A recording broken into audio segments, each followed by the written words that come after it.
مکہ جانے کے لیے وہ ادھر سے ہی گزرتے ہیں، یہیں سے ان کو احرام باندھنا رہتا ہے۔ اللہ کے رسول صلی اللہ علیہ وسلم اور تمام صحابہ نے حج کا احرام باندھا۔ برابر آگے بڑھے، سفر کرتے ہوئے کچھ آگے جا کر وادی عقیق میں پہنچے۔ مدینہ منورہ کے قریب ایک وادی ہے، وادی کہتے ہیں پہاڑ کے دامن کو، دو پہاڑ ہو اور اس کے بیچ میں جو گہرائی کا حصہ ہوتا ہے اس کو وادی کہا جاتا ہے۔ جب وادی عقیق میں پہنچے تو حضرت جبرائیل تشریف لائے اور اللہ پاک کی طرف سے یہ حکم لے کر کے آئے کہ قل عمرۃ فی حجۃ، کہ آپ نیت کرو، زبان سے الفاظ ادا کرو کہ میں حج میں عمرے کی بھی نیت کرتا ہوں۔ حج میں عمرے کی بھی نیت کرتا ہوں۔ اور اللہ پاک کی منشا یہ تھی، زمانہ جاہلیت میں جو لوگوں میں غلط بات مشہور تھی کہ ان اشہر حج شوال، ذیقعدہ اور ذی الحجہ کے 10 دنوں میں عمرہ کرنا کائنات کا سب سے بڑا گناہ ہے، اسے ختم کرنا تھا۔ اس لیے اللہ کے نبی صلی اللہ علیہ وسلم سے حضرت جبرائیل نے اللہ کا پیغام دیتے ہوئے یہ کہا کہ آپ حج میں عمرے کی بھی نیت کر لیں، تو حضور نے نیت کر لی، عمرۃ فی حجۃ۔ اب حج اور عمرہ دونوں کو جمع کر لیا، اور حج عمرہ دونوں کو جمع کر کے اب آپ سفر کر کے 4 ذی الحجہ کو آپ مکہ مکرمہ پہنچے۔ سفر میں کتنے دن لگے؟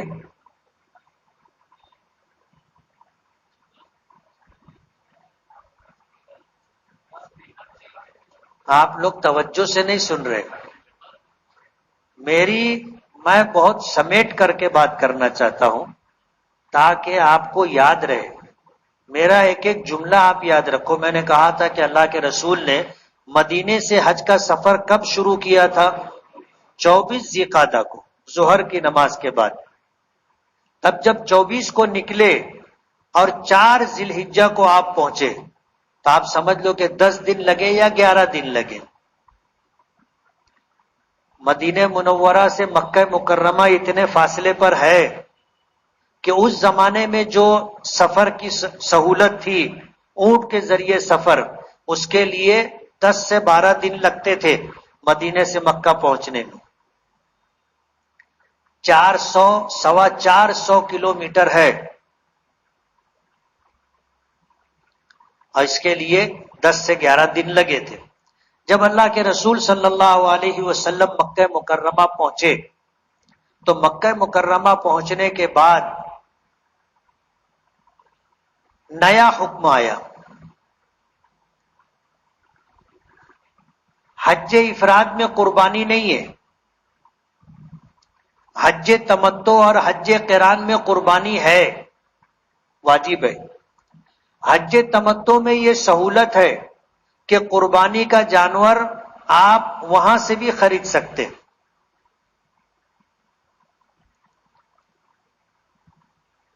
مکہ مکرمہ سے۔ حج تمتع میں وہاں خرید کر کے آپ قربانی کریں گے، کوئی بات نہیں۔ کچھ ائمہ کے نزدیک حج قران کے لیے آدمی کو قربانی کا جانور اپنے ساتھ لے کر کے جانا ہوگا۔ جیسے ہم لوگ جاتے ہیں تو ہم کو بمبئی سے ہی جانور لے کے جانا پڑے گا۔ کچھ ائمہ کے نزدیک حج قران کے لیے جانور ساتھ میں لانا ضروری ہے۔ حضور پاک صلی اللہ علیہ وسلم جس وقت مدینہ منورہ سے نکلے تھے تو 30 اونٹ اپنے ساتھ لے کر کے نکلے تھے۔ کتنے اونٹ؟ 30 اونٹ۔ اور حضرت علی رضی اللہ تعالی عنہ کو یمن بھیجا تھا کہ تم یمن جاؤ اور وہاں سے 70 اونٹ خرید کر کے لے کر کے آؤ۔ تو حضرت علی گئے تھے یمن اور حضور کے لیے 70 اونٹ وہاں سے خرید کر کے لائے تھے، اور آپ نے جب اپنا حج کیا تو ذی الحجہ کی 10 تاریخ کو میدان مینا میں آپ نے اپنی طرف سے کتنے اونٹ ذبح کیے تھے؟ 100 اونٹ ذبح کیے تھے. 30 اونٹ تو آپ مدینے سے ساتھ میں لے کر کے آئے تھے اور 70 اونٹ آپ نے یمن سے منگوائے تھے.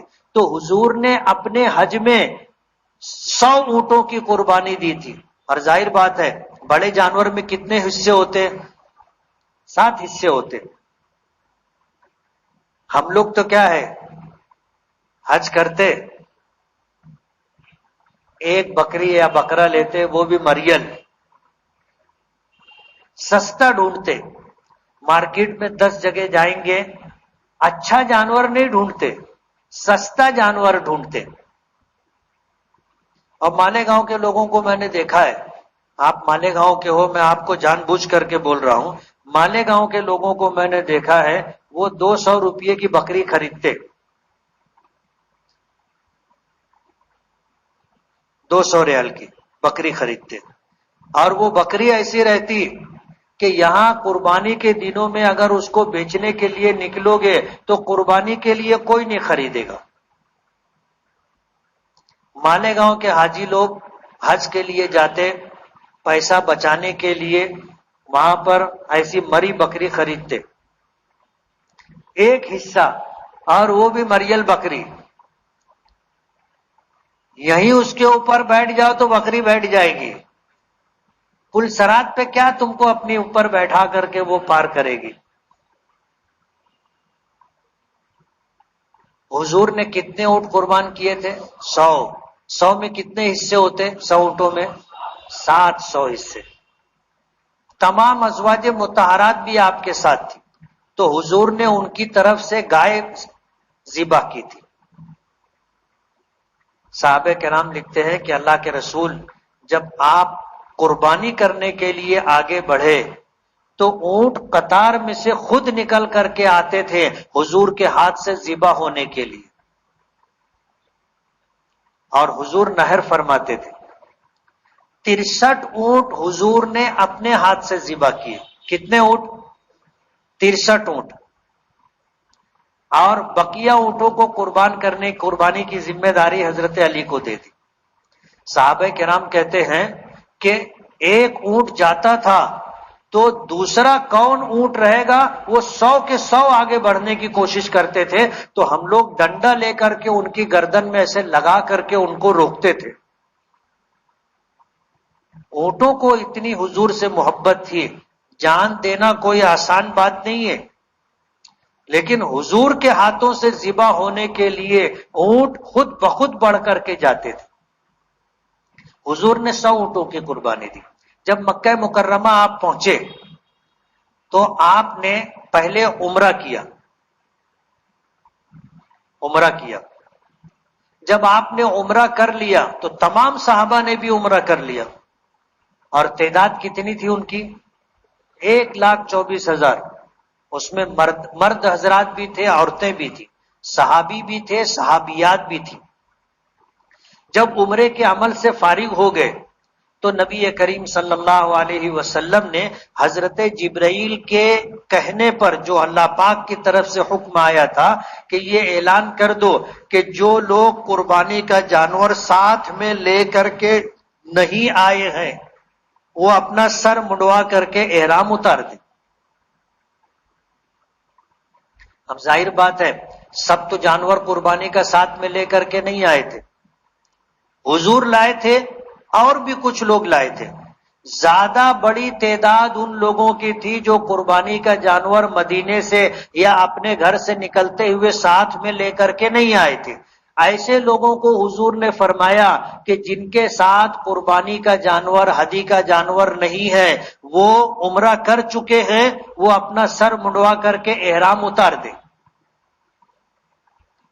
صحابہ کرام تذبذب میں تھے کہ یہ نیا حکم ہے. اللہ کے رسول صلی اللہ علیہ وسلم کے سامنے جب یہ بات آئی کہ زمانہ جاہلیت کی جو مشہور بات ہے کہ اشہور حج میں عمرہ کرنا سب سے بڑا گناہ ہے، اب ہم نے تو عمرہ کر لیا، اللہ کا حکم تھا، اب عمرہ کر لینے کے بعد نیا حکم آیا کہ جس کے ساتھ ہدی یعنی قربانی کا جانور نہیں ہے وہ اپنا سر منڈوا کر کے احرام اتار دے. تو صحابہ کرام تھوڑا سا سوچ بچار کر رہے تھے. تو حضور پاک صلی اللہ علیہ وسلم نے فرمایا لو استقبلت مستدبرت ما سقت الہدیہ. بخاری شریف میں حضور کے الفاظ ہیں. حضور نے فرمایا کہ اگر مجھے معلوم ہوتا، اگر مجھے پہلے سے معلوم ہوتا کہ آگے ایسا کوئی نیا حکم آنے والا ہے تو میں ہدی کا جانور مدینے سے ساتھ میں نہیں لاتا، آ کر کے عمرہ کرتا، سر منڈوا کر کے احرام اتار دیتا، اور پھر حج کے لیے حج کا وقت آتا تو احرام باندھ لیتا. لیکن یہ حکم آنے والا ہے مجھے نہیں معلوم تھا، اس لیے میں ہدی کا جانور لے کر کے آیا. میری مجبوری یہ ہے کہ جب تک یہ جانور ذبح نہیں ہوگا وہاں تک میں احرام نہیں اتار سکتا. ظاہر بات ہے ہم لوگوں کا احرام بھی کب اترے گا؟ جب ہم لوگ قیام منا، وقوف عرفات، وقوف مزدلفہ، 10 ذی الحجہ کو ہم جب آئیں گے، آ کر کے بڑے جمرات کی رمی کریں گے، رمی کے بعد جب ہم قربانی کریں گے تب جا کر کے سر منڈوائیں گے اور احرام اترے گا. تو حضور نے فرمایا لو استقبلت مستدبرت ما سقت الہدیہ. اگر مجھے پہلے سے معلوم ہوتا کہ آگے ایسا حکم آنے والا ہے تو میں ہدی کا جانور، قربانی کا جانور مدینے سے ساتھ میں نہیں لاتا. حضور نے یہ بات فرمائی. صحابہ کرام جن کے پاس ہدی کے جانور نہیں تھے انہوں نے اپنا سر منڈوایا، احرام اتار دیا. اللہ کے رسول صلی اللہ علیہ وسلم اور اس سفر میں جو لوگ ہدی اور قربانی کا جانور ساتھ میں لے کر کے آئے تھے وہ احرام کی حالت میں رہے، حج کا انتظار کرتے رہے. جب حج کے ایام آئے تو پھر مکے سے نکلے منا گئے، منا سے نکلے عرفات گئے، عرفات سے نکلے مزدلفہ آئے، مزدلفہ سے نکلے منا آئے، منا آنے کے بعد بڑے شیطان کو کنکری ماری، قربانی کی، اس کے بعد اپنا سر منڈوا کر کے احرام اتار دیا. حضور کا حج آپ نے سنا. امام اعظم ابو حنیفہ رحمۃ اللہ علیہ، امام مالک رحمۃ اللہ علیہ فرماتے ہیں کہ حج افراد افضل ہے. لوگوں نے پوچھا کیوں؟ کہا کہ اس لیے کہ جب حضور مدینہ پاک سے نکلے تھے اور ذوالحلیفہ پہنچے تھے تو آپ نے کیا نیت کی تھی؟ حج کی نیت کی تھی. اور جو آدمی میقات سے حج کی نیت کرے تو اس کا حج حج افراد ہوتا ہے، اس لیے حج افراد افضل ہے. امام شافعی، امام احمد ابن حنبل رحمۃ اللہ علیہ فرماتے ہیں کہ اللہ کے رسول جب ذوالحلیفہ سے آگے بڑھے اور وادی عقیق میں پہنچے تو حضرت جبرائیل نے آ کر کے اللہ کا پیغام دیا کہ آپ اس حج میں عمرے کی بھی نیت کر لیں. تو اللہ کے رسول صلی اللہ علیہ وسلم نے عمرے کی بھی نیت کر لی. احرام کتنا تھا؟ ایک احرام میں حج عمرہ دونوں کو جمع کیا. امام اعظم ابو حنیفہ رحمۃ اللہ علیہ فرماتے ہیں کہ ایک احرام میں دونوں عبادتوں کو جمع کیا تو یہ حج قران ہو گیا. تو حضور نے کون سا حج کیا؟ حج قران کیا، اس لیے حج قران افضل ہے. امام شافعی، امام احمد ابن حنبل رحمۃ اللہ علیہ فرماتے ہیں کہ جب حضور مکہ مکرمہ پہنچے اور عمرہ کر لیا، عمرے کے بعد آپ نے فرمایا کہ جن کے پاس ہدی کا جانور نہیں ہے وہ سر منڈوا کر کے احرام اتار دیں، اور اگر مجھے معلوم ہوتا تو میں ہدی کا جانور ساتھ میں نہیں لاتا، میں بھی عمرہ کرتا، بال منڈوا کر کے احرام اتار دیتا. تو حضور کی چاہت تھی، یہ حضور کی چاہت تھی. اس لیے امام شافعی، امام احمد ابن حنبل رحمۃ اللہ علیہ فرماتے ہیں حج تمتع افضل ہے. اس سے آپ سمجھ سکتے ہو کہ ائمہ اربعہ میں جو عبادات کو لے کر کے مسائل میں جو اختلاف ہے کہ یہ حنفی ہے، یہ شافعی ہے، یہ حنبلی ہے، یہ مالکی ہے، تو یہ حضور کا عمل دیکھ کر کے انہوں نے فیصلہ کیا ہے. اپنی طرف سے کسی نے کوئی بات نہیں کہی ہے. ابھی آپ دیکھو حضور نے کتنا حج کیا تھا؟ ایک حج کیا تھا، اور 3 طرح کی بات سامنے ہے. امام مالک فرماتے ہیں کہ حضور نے احرام باندھا تو حج کی نیت کی تھی، اس لیے حج افراد افضل ہے. امام اعظم ابو حنیفہ رحمۃ اللہ علیہ فرماتے ہیں کہ حضور نے ایک احرام میں دونوں عبادتوں کو ادا کیا، عمرہ بھی اور حج بھی، اور حضور نے جو حج کیا تھا وہ قران تھا، اس لیے حج قران افضل ہے. امام شافعی اور امام احمد ابن حنبل فرماتے ہیں کہ اللہ کے رسول صلی اللہ علیہ وسلم کا یہ فرمان ہے کہ اگر مجھے معلوم ہوتا کہ آگے ایسا حکم آنے والا ہے تو میں ہدی کا جانور نہیں لاتا، عمرہ کرتا، سر منڈواتا، احرام اتار دیتا. تو حضور کی چاہت یہ تھی کہ حضور ایک احرام میں عمرہ کرے، پھر حج کا وقت آئے تو حج کا احرام باندھ کر کے آپ حج کریں، اس لیے حج تمتع افضل ہے. سمجھ میں آ رہی بات؟ تو یہ چاروں ائمہ کے درمیان جو اختلاف ہے، مسلک جس کو کہتے ہیں کہ ہم حنفی مسلک، شافعی مسلک، حنبلی مسلک، مالکی مسلک، تو یہ ہر ایک نے حضور کے عمل کو بنیاد بنایا ہے. کسی نے اپنی طرف سے کوئی بات نہیں کہی، حضور کے عمل کو بنیاد بنایا. علماء نے لکھا ہے کہ یہ 4 مسلک جو بنے ہیں یہ بھی اللہ پاک کی منشا ہے، اور اللہ پاک یہ چاہتے ہیں کہ حضور کا ہر عمل جو آپ نے کیا ہے قیامت تک اس پر عمل کرنے والے لوگ رہے. اب جیسے حج 3 طرح کا ہو گیا، حج افراد، حج تمتع، حج قران. حضور نے ایک حج کیا تھا لیکن حضور کا عمل زندہ رہے، اس لیے کسی نے حج افراد کو افضل کہا، کسی نے حج تمتع کو افضل کہا، اور کسی نے حج قران کو افضل کہا. اب قیامت تک لوگ تینوں حج کرتے رہیں گے. تو حضور نے تمام عبادتوں میں جو آپ نے کیا ہے اس کو دیکھ کر کے کسی نے کوئی مسلک اختیار کیا، کسی نے کوئی مسلک اختیار کیا، کسی نے کوئی مسلک اختیار کیا، لیکن چاروں اماموں کے نزدیک حضور کا عمل ہے. کسی نے اپنی طرف سے کوئی بات نہیں کہی.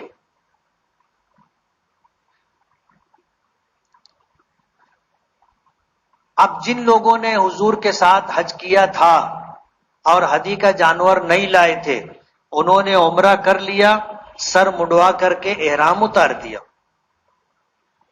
پھر جب حج آیا تو حج کا احرام باندھ کر کے انہوں نے حج کیا. ان تینوں حجوں میں آسان حج حج تمتع ہے. ابھی مہاراشٹر کے لوگوں کا سفر کب شروع ہوگا؟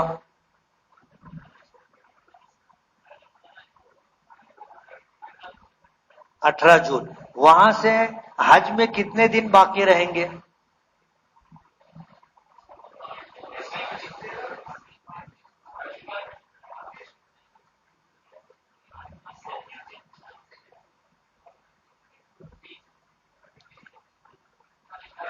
اب ظاہر بات ہے 18 کو شروع ہوگا تو 18 تو 2 دن پہلے سے ہی آگے چل رہے اپنے اسلامی تاریخ 2 دن پیچھے.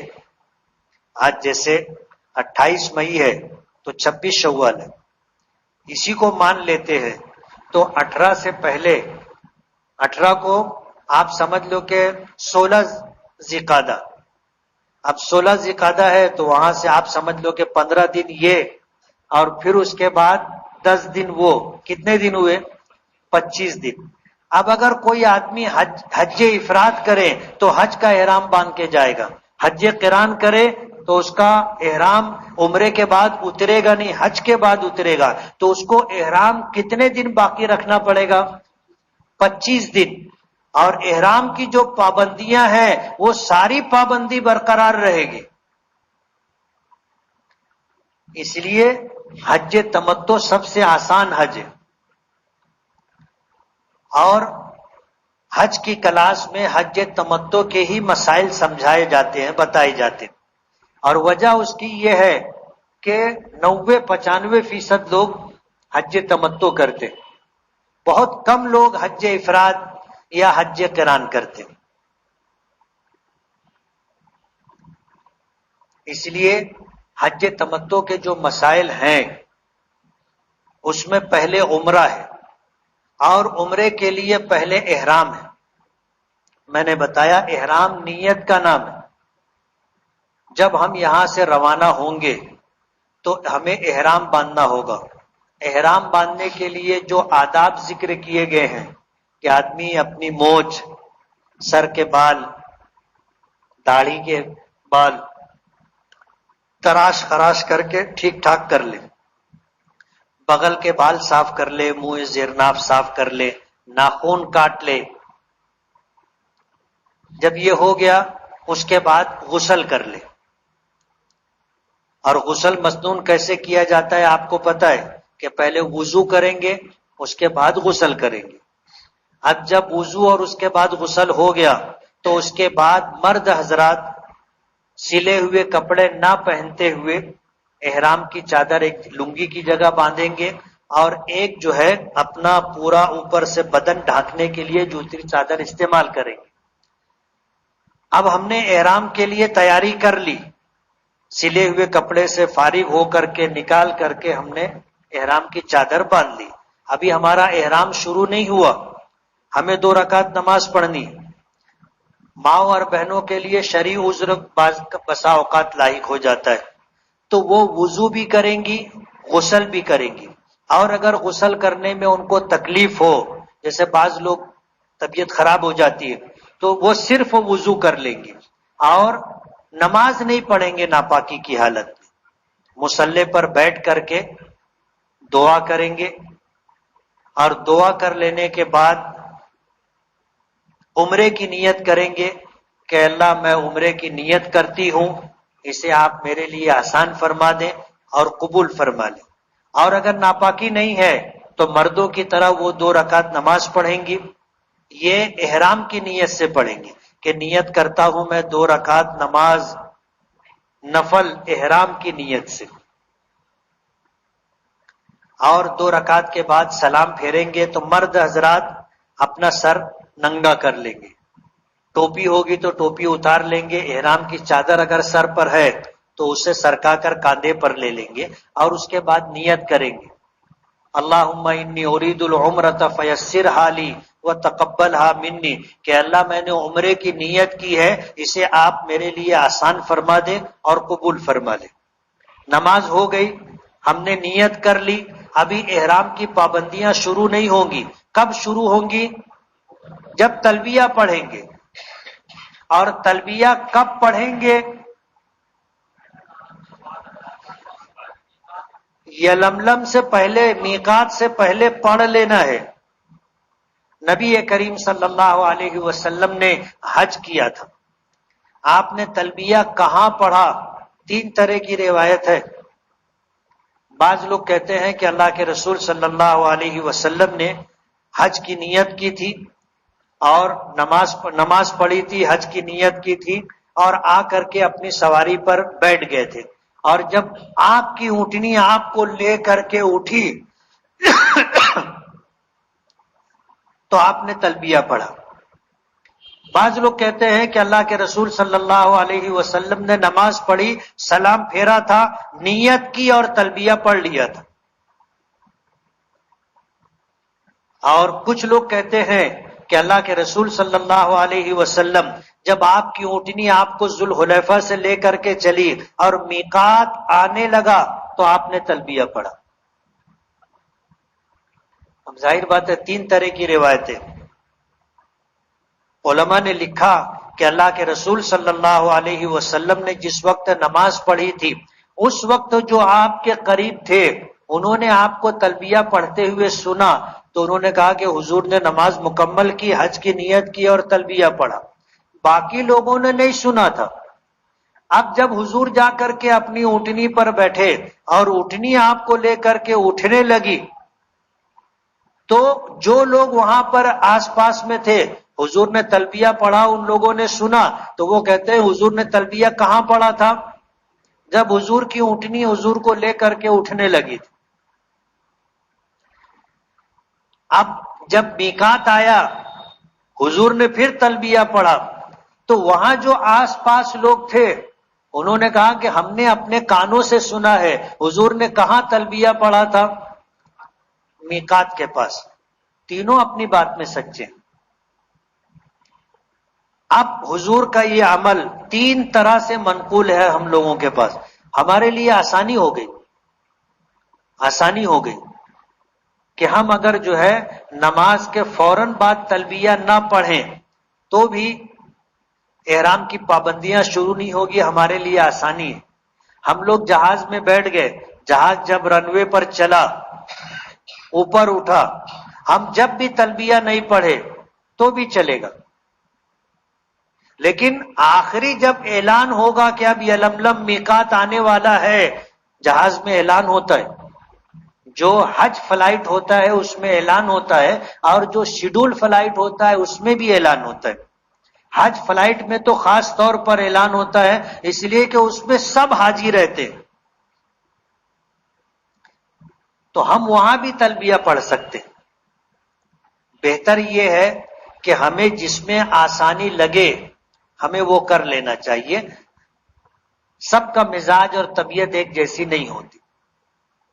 اب جب ہم نے تلبیہ پڑھ لیا، لبیک اللہم لبیک لبیک لا شریک لک لبیک ان الحمد والنعمت لک والملک لا شریک لک، اب احرام شروع ہو گیا۔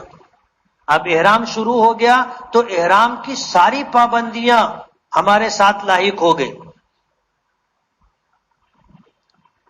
ہم بستری نہیں کر سکتے، ہم بستری کی بات نہیں کر سکتے، ہم بستری کے لیے اشارہ کنایا نہیں کر سکتے جو میاں بیوی کے درمیان ہوتا ہے، اور سب کا الگ الگ ہوتا ہے،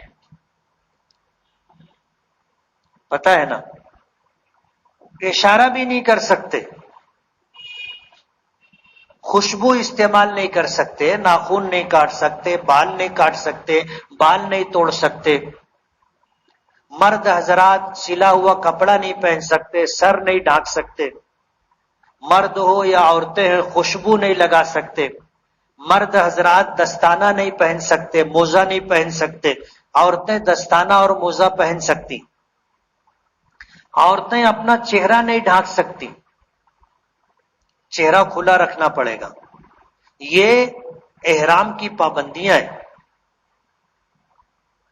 خوشبو استعمال نہیں کر سکتے، خوشبودار چیز سونگھ نہیں سکتے، خوشبودار چیز کھا پی نہیں سکتے، یہ پابندیاں ہیں۔ اب احرام کی پابندیاں شروع ہو گئی۔ ہم لوگ جدہ پہنچے، جہاز سے اتر گئے، اب یہاں سے بس کا سفر رہے گا، اللہ سفر کو آسان کر دے۔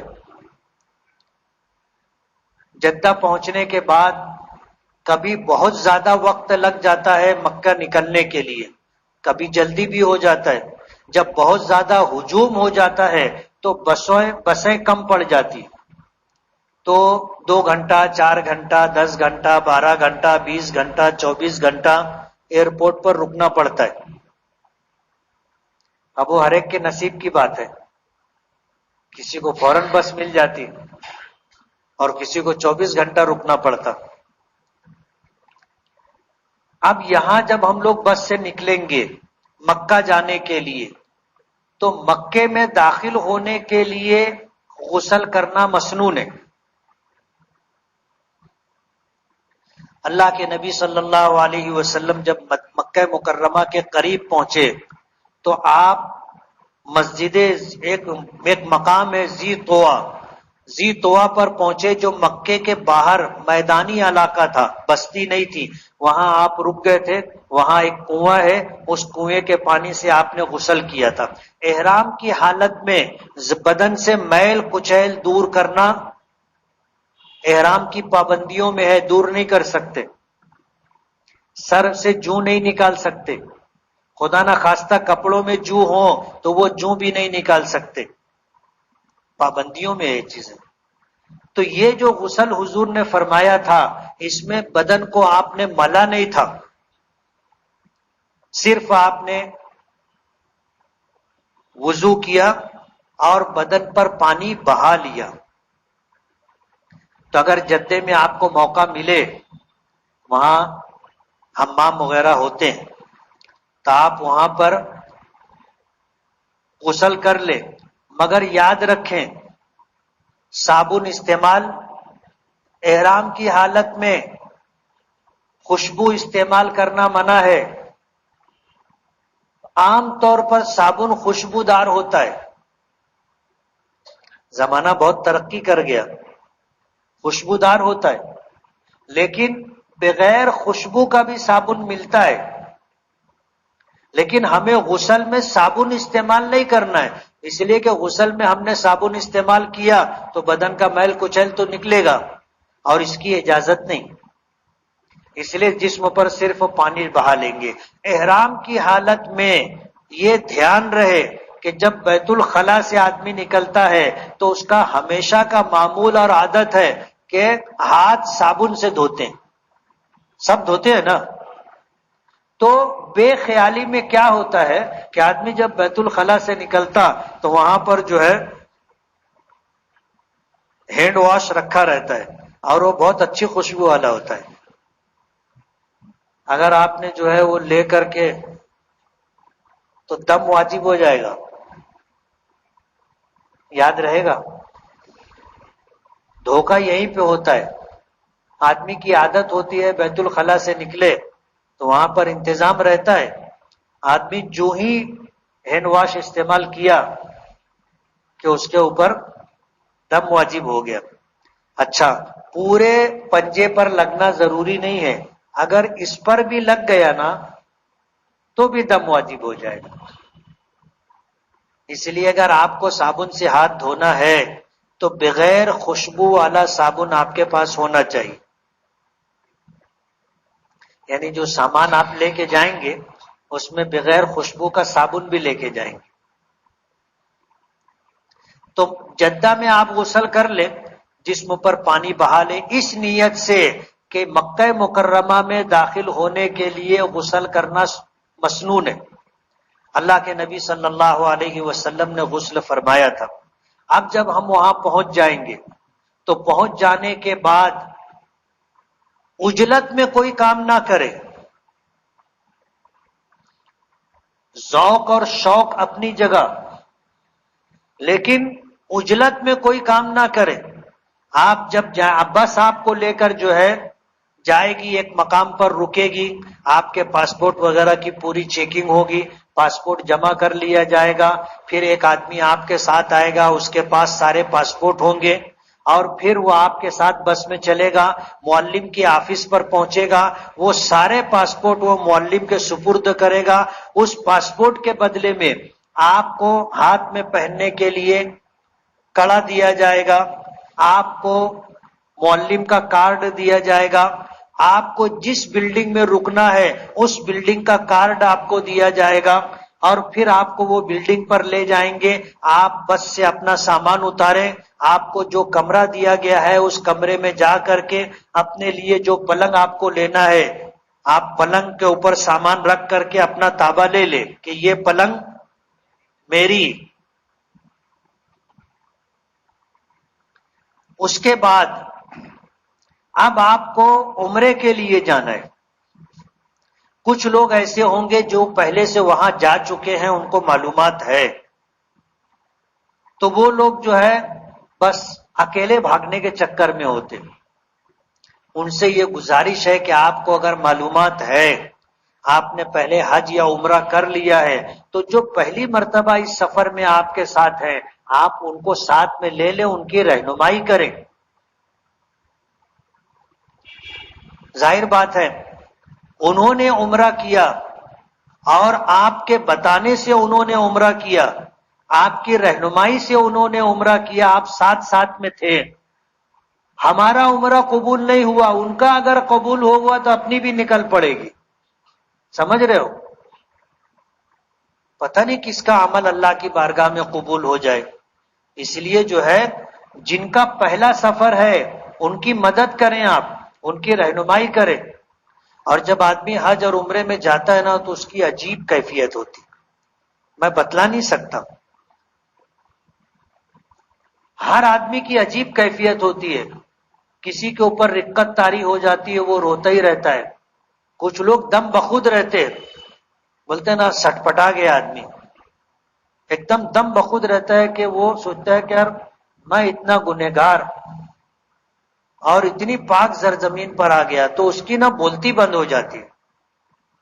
کچھ لوگ ایسے ہوتے ہیں جو نارمل رہتے ہیں، سب کی الگ کیفیت ہوتی ہے. لیکن اکٹھا رہنا، اپنے ساتھیوں کو، گھر والوں کو ساتھ میں رکھنے کا آپ اہتمام کریں. سیانے نہ بنے، میرا لفظ یاد رکھیں، سیانے نہ بنے. ہم لوگوں کا ایک سفر تھا، اب ہم لوگوں کی بس جیسے ہی بلڈنگ کے پاس پہنچی، بھیونڈی کا ایک حاجی تھا، عمر دراز تھا، وہ اترا، بولے میں جا رہا ہوں عمرے کے لیے. ہم لوگوں نے روکا بھی کہ چچا رکو، ابھی اپنا سامان وغیرہ رکھ دو، پلنگ وغیرہ تابا لے لو، روم میں پہنچ جاؤ، پھر اہتمام کے ساتھ جانا نا. بولے نہیں نہیں مجھ کو سب معلوم ہے. وہ نہیں مانا، بار بار سمجھانے روکنے کے بعد بھی رکنے کے لیے تیار نہیں ہوا، چلا گیا عمرہ کرنے کے. اب سارے حاجیوں کا سامان اترا، سب کا سامان کمرے تک گیا، سب پورے سیٹل ہو گئے. سیٹل ہونے کے بعد گروپ بنا کر کے لوگوں کو ہم نے نکالنا شروع کیا. گئے، اب مسجد حرام سارے دروازے ایک جیسے لگتے، آدمی گھستا کدھر سے ہے دھیان نہیں دیتا، گیٹ کا نام کیا ہے، نمبر کیا ہے، دھیان نہیں دے. عجیب کیفیت ہوتی ہے، ان چیزوں پر آدمی کا دھیان جاتا نہیں ہے. بس اس کو تو یہ لگتا ہے کہ یار میں آیا عمرے کے لیے، اور یہی ایک دھن سوار رہتی ہے، کچھ سمجھ میں آتا نہیں. اب وہ اندر داخل ہو گیا، اس کے بعد بیت اللہ کا طواف کیا، صفا مروہ کی صحیح کیا. اب اس کو نکلنا ہے. اب ظاہر بات ہے جس دروازے سے آیا ہے اسی دروازے سے نکلے گا تو اس کو لگے گا کہ ہاں یہی راستہ روڈ ہے، اور یہ روڈ پہ اپنے آگے جائیں گے، ایسے گھومیں گے تو اپنی بلڈنگ آ جائے گی. اب اگر بجائے اس گیٹ کے نکلنے کے ادھر سے نکلا تو بس وہ بلڈنگ پہ نہیں پہنچ پاتا. اچھے سیانے لوگ نہیں پہنچ پاتے.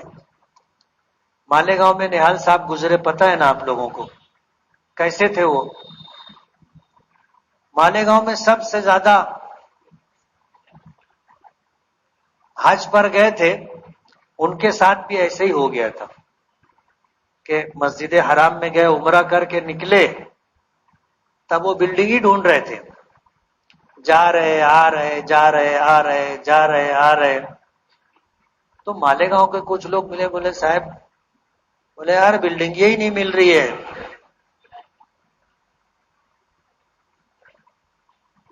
تو ان کے پاس بلڈنگ کا کارڈ تھا، اور کارڈ سے پھر پتا چلا کہ بھائی فلاں جگہ بلڈنگ ہے. وہاں لے جا کے بتایا کہ صاحب یہ بلڈنگ تمہاری ہے. تو اچھے لوگ بھٹک جاتے. اس لیے جانکار لوگوں کے ساتھ جاؤ گے تو آسانی رہے گی، آدمی بھٹکے گا نہیں. اب جب ہم لوگ پوری طرح اطمینان سے اپنا سامان وامان رکھ کر کے، وضو وغیرہ کر کے، ریڈی ہو کر کے بلڈنگ سے نکلے، تو ہم نے تلبیہ یہاں سے پڑھنا شروع کیا تھا، اور یہ تلبیہ جب تک احرام رہے گا پڑھتے رہیں گے. جہاز میں بھی پڑھتے رہیں گے، جدہ میں بھی پڑھتے رہیں گے، بس میں بھی پڑھتے رہیں گے، مکے میں بھی پڑھتے رہیں گے.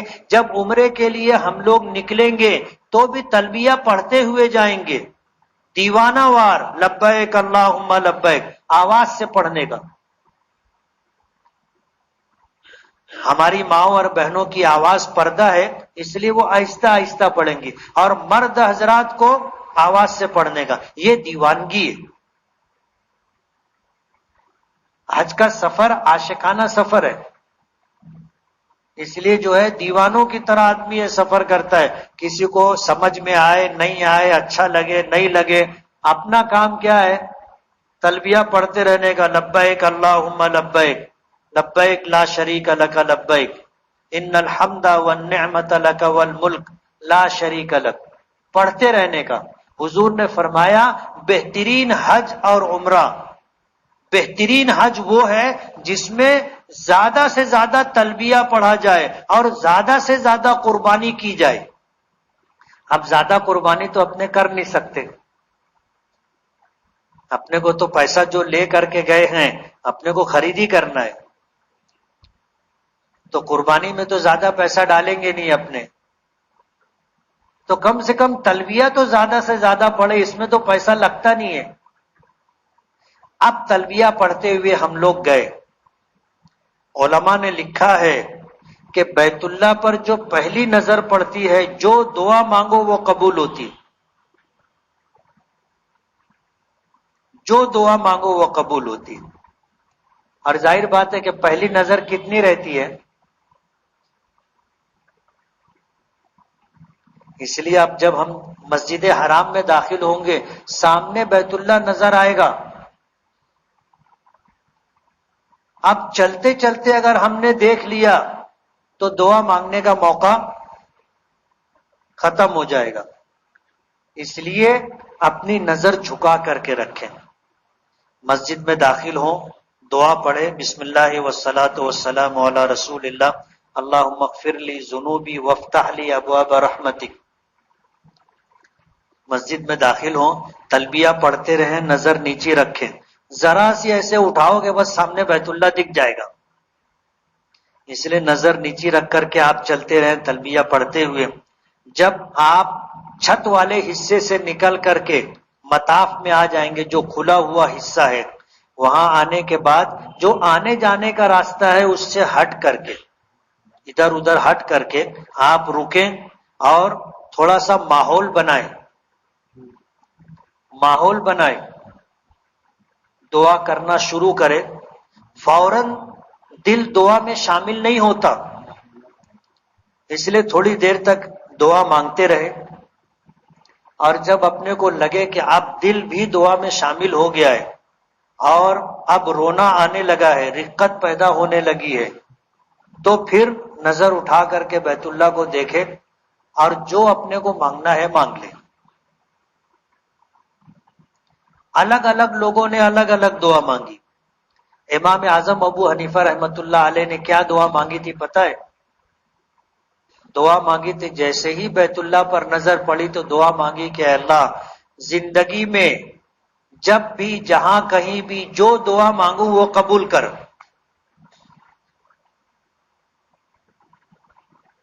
یعنی ساری زندگی کی دعا کی قبولیت مانگی تھی.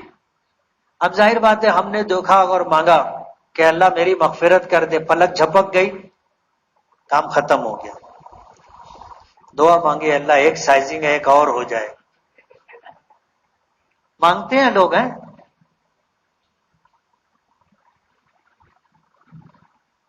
دعا ایسی مانگنی چاہیے جو جامع ہو، دنیا اور آخرت کی کامیابی، دنیا اور آخرت کی فلاح صلاح ہو، ایسی دعا مانگنا چاہیے. آپ بزرگوں کی دعائیں دیکھو انہوں نے کیسی دعائیں مانگی، اس میں سے دعا چن لیں آپ کو کون سی دعا مانگنی. جیسے ہی بیت اللہ پہ پہلی نظر پڑے وہ دعا مانگنے کا. اب امام اعظم ابو حنیفہ رحمۃ اللہ علیہ نے کتنی شاندار دعا مانگی کہ اللہ زندگی میں جب کبھی جہاں کہیں جو دعا مانگوں وہ قبول کرنا. اب ظاہر بات ہے وہ اپنے گھر بھی آ کے مانگیں گے تو قبول ہوگی. دعا کر لے. دعا کر لینے کے بعد اب ہم کو عمرے کا احرام تو باندھ چکے تھے، ایک عمل ہو چکا تھا. دوسرا عمل ہمیں کرنا ہے بیت اللہ کا طواف، تو اس کے لیے ہمیں اجتباء کرنا ہے. کچھ کام کرنے ہیں وہ آپ کو میں بتا دوں. جہاں سے حجر اسود کے سامنے سے طواف شروع ہوگا اس سے پہلے ہم کو 3 کام کرنا ہے. ایک کام تو یہ کہ تلبیہ بند، جو تلبیہ لبیک ہم پڑھتے ہوئے آئے تھے وہ بند. دوسرا ہم کو اجتباء کرنا ہے، سیدھے کاندھے کی چادر سرکا کر کے بغل میں سے لے کر کے بائیں کاندھے پر ڈال لینا ہے. بعض لوگ بمبئی سے اجتباء کر لیتے ہیں، جبکہ اجتباء کا یہ عمل طواف کے ساتھ مخصوص ہے. اس لیے اس سے پہلے استباء نہیں کرنا ہے. استباء کب کرنا ہے؟ جب طواف شروع کرنا ہے. پہلا کام تلبیہ بند، دوسرا استباء، اور تیسرا نیت کہ اللہ میں عمرے کے لیے تیرے گھر کے طواف کی نیت کرتا ہوں 7 چکر کی، تو اسے میرے لیے آسان فرما دے اور قبول فرما لے. تو طواف شروع کرنے سے پہلے کتنے کام کرنے ہیں؟ 3 کام کرنا ہے. پہلا کام تلبیہ بند، دوسرا کام استباء سیدھا کاندھا کھولیں گے، تیسرا کام نیت کریں گے. اب 3 کام طواف شروع کرنے سے پہلے. اب جب ہم وہاں پر پہنچے، ہمیں طواف شروع کرنا ہے، تو پھر 3 کام کرنا ہے. پھر 3 کام کرنا ہے. حجر اسود کا استلام کرنا ہے. بوسہ نصیب والوں کو ملتا ہے. بوسے کا بدل اور ثواب میں اسی کے برابر استلام. اپنے ہاتھوں کو بیت اللہ حجر اسود کی طرف رخ کریں گے، ایک کام. دوسرا اپنا ہاتھ حجر اسود کے ایسے سامنے مقابل لائیں گے، اور اس کے بعد دعا پڑھیں گے. کیا پڑھیں گے؟ بسم اللہ اللہ اکبر وللہ الحمد. اور اس کے بعد ہاتھ کو بوسہ دیں گے، اور وہیں پر کھڑے کھڑے ایسے گھوم جائیں گے، بایاں ہاتھ بایاں کاندھا بیت اللہ کی طرف. اب یہاں سے ہم لوگ طواف شروع کریں گے. طواف کے کتنے چکر ہوتے؟ 7. کم تو نہیں رہتے نا؟ کتنے چکر ہیں؟ 7. 7 چکروں کا نام طواف ہے. ہم لوگ گئے گروپ لے کر کے بلڈنگ میں، ایک مرتبہ عشاء کے بعد طواف کرنے جانا تھا. گروپ بنا، اب کچھ نئے لوگ تھے تو ساتھ میں جانے کے لیے تیار ہوئے. ہم لوگ لفٹ سے نیچے آئے، ریسیپشن میں اور لوگ بھی تھے. مسئلہ مسائل چالو ہوا، میں رک گیا. ان لوگ کو بے چینی ہونے لگی، تو ان کو میں نے کہا تم لوگ آگے بڑھو، میں آتا ہوں. وہ لوگ گئے، مجھ کو جانے میں تھوڑی دیر ہو گئی. جب میں جانے لگا تو وہ لوگ واپس آ رہے تھے. بولے ہو گیا نا؟ بولے طواف ہو گیا؟ بولے ہاں. بولے کتنا طواف ہو؟ بولے 3 طواف ہو گیا. میں حیران ہو گیا، میں یار اتنے وقت میں تو 1 بھی نہیں ہوتا، ان لوگ کا 3 کیسے ہو گیا؟ تو میں ان سے پوچھا کہ میں نے 3 کیسے کیے؟ بولے وہ حجر اسود سے 1 چکر مارے 1 طواف، دوسرا چکر مارے 2 طواف، تیسرا چکر مارے 3 طواف. ارے میں نے 7 چکر کو 1 طواف بولتے، تم تو 1 ہی چکر کو 1 طواف بول رہے. چلو واپس. 7 چکر ہوتے. احرام کی حالت میں جب ہم عمرے کے لیے طواف کریں گے یا حج کے لیے طواف کریں گے تو پہلے 3 چکروں میں رمل ہے، یاد رہے گا. پہلے 3 چکر میں رمل. رمل کے معنی آتے ہیں چھوٹے چھوٹے قدم رکھنا، تیزی سے چلنے کی کوشش کرنا، اور اکڑ کر کے چلنا. سمجھ رہے ہو؟ اکڑ کر کے چلنا، پہلوانوں کی طرح. زندگی میں کبھی آدمی چلا نہیں رہتا ہے. وہ بیوی ساتھ میں رہتی، جیسے وہ ایسے کرتا ہے، بولے ہی کیا کر رہے ہو.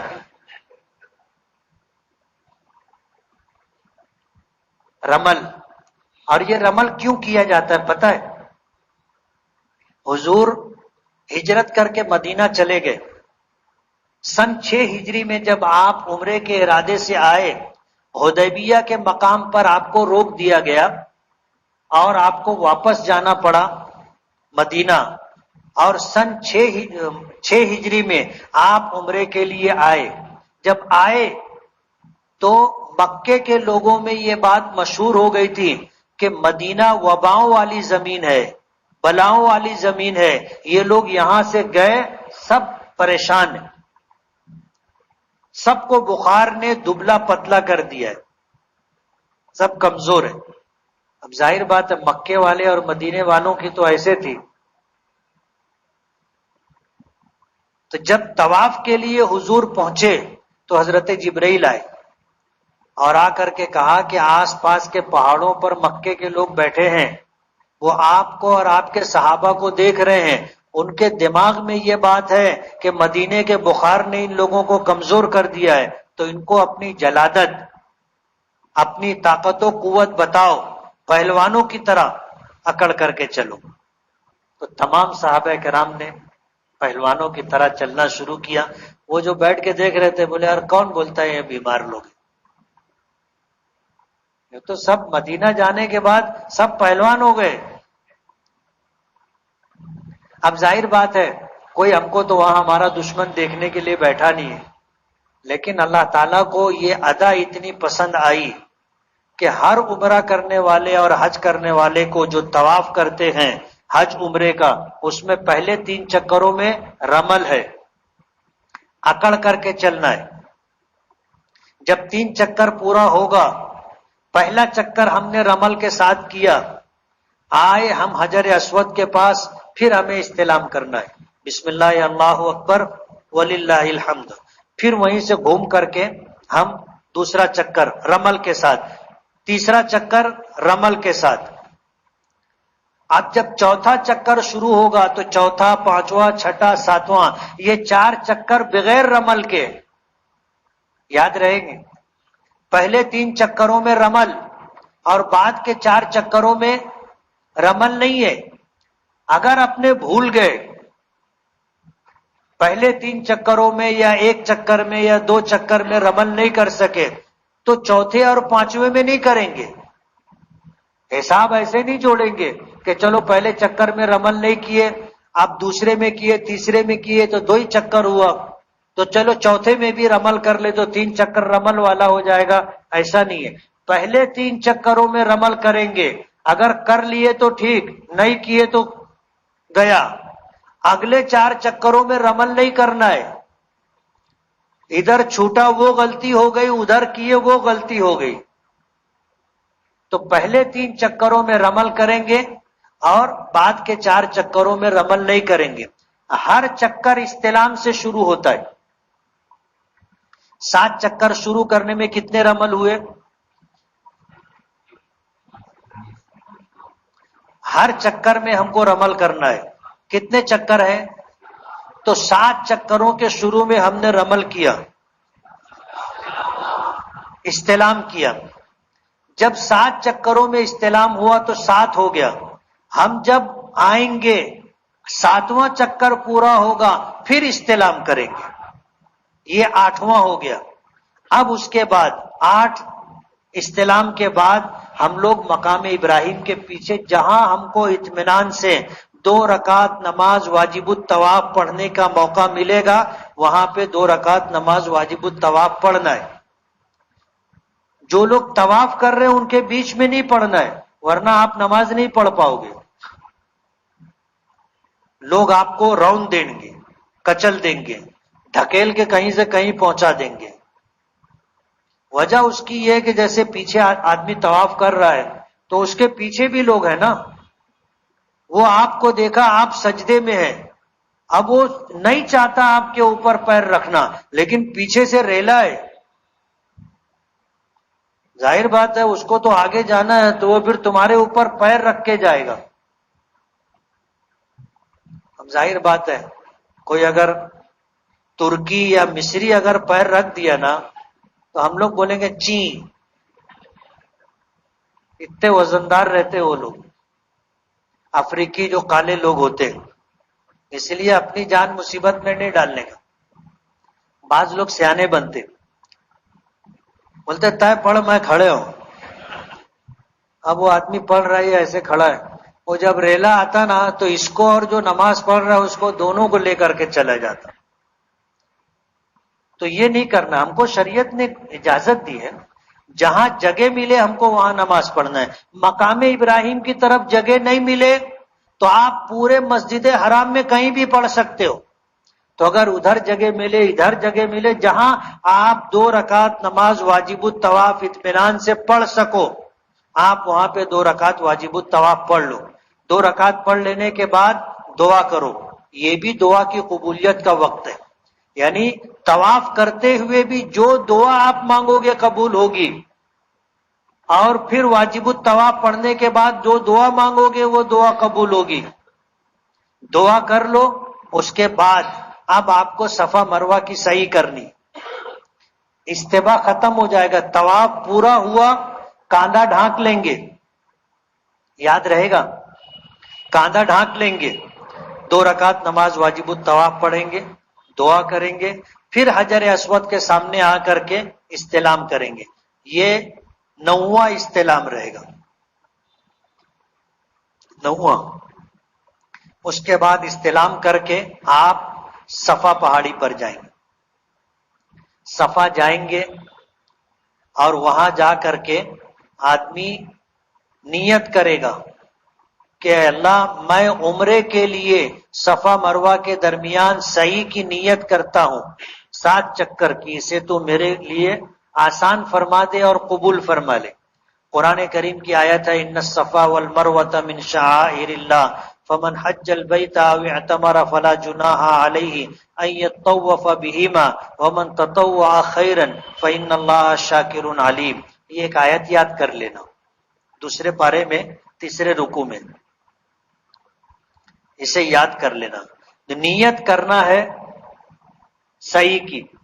کیا نیت کرنا ہے کہ اللہ میں عمرے کے لیے صفا مروہ کے درمیان سعی کی نیت کرتا ہوں، اسے آپ میرے لیے آسان فرما دے اور قبول فرما لے. اور اس کے بعد صفا سے آپ داہنی طرف کا جو راستہ ہوگا ادھر سے چلنا شروع کرو گے. تھوڑی دور چلو گے، ہرے لائٹ آئیں گے، وہاں سے آپ کو جہاں تک ہرا لائٹ ہے وہاں تک دوڑ کر کے تیزی سے چلتے ہوئے جانا ہے. اور جب ہرا لائٹ ختم ہو گیا پھر وہاں سے آپ کو چلتے ہوئے جانا ہے، دوڑنا نہیں.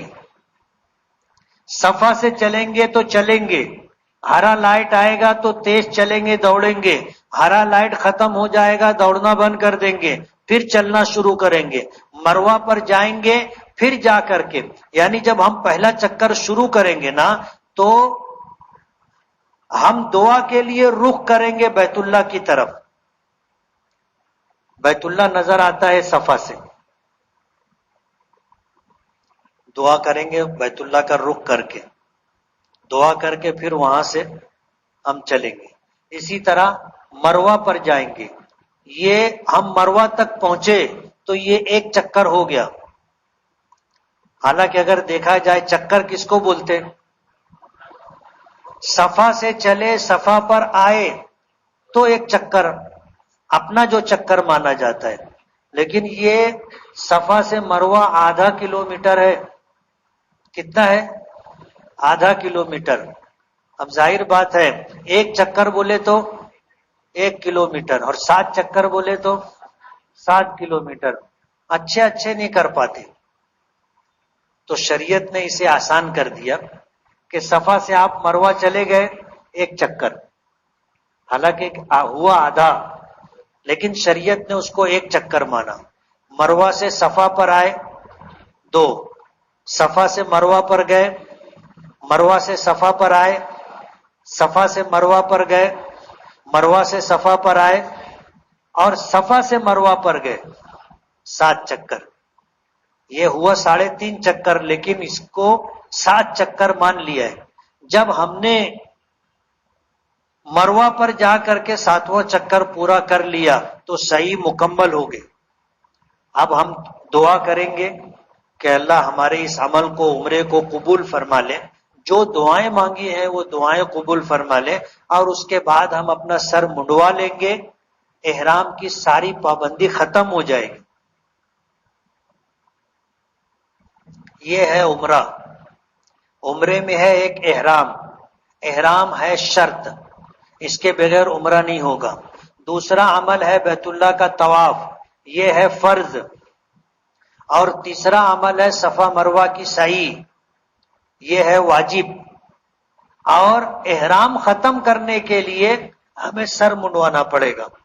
جب ہم سر منڈوا لیں گے تو ہمارا عمرہ مکمل ہو جائے گا. اب ہم اپنے روم پر جا کر کے اچھی طرح صابن سے غسل کر سکتے. اس لیے کہ بال کٹوانے کے بعد احرام ختم ہو جاتا ہے. احرام ختم ہونا مطلب ہے کہ پابندی ساری ختم ہو گئی. اب اس کے بعد ہمیں حج کا انتظار کرنا ہے، اور اس درمیان اگر ہم اور عمرہ کرنا چاہیں تو اور عمرہ بھی کر سکتے ہیں. اس کے لیے احرام باندھنے کے لیے ہم کو حدود حرم سے باہر جانا پڑے گا. انشاءاللہ کل آگے کی تفصیل بتائیں گے. سبحان اللہ و بحمدہ، سبحانک اللہم و بحمدک، نشہد ان لا الہ الا انت، نستغفرک و نتوب الیک.